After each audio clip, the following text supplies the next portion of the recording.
আসসালামু আলাইকুম ওয়া রাহমাতুল্লাহি ওয়া বারাকাতুহু। আজ আমি আপনাদের বলবো ইসলামের চারজন প্রধান ফেরেশতার সম্পর্কে।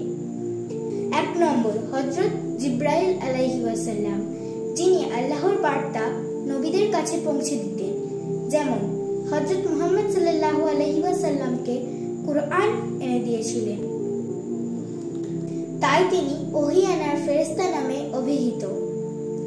২ নম্বর, হযরত মিকাইল আলাইহিস সালাম, যিনি বৃষ্টি, বাতাস এবং রিজিক পৌঁছে দেন, তাই তিনি বৃষ্টি, বাতাস ও রিজিক পৌঁছে দেওয়া ফেরেশতা নামে অভিহিত।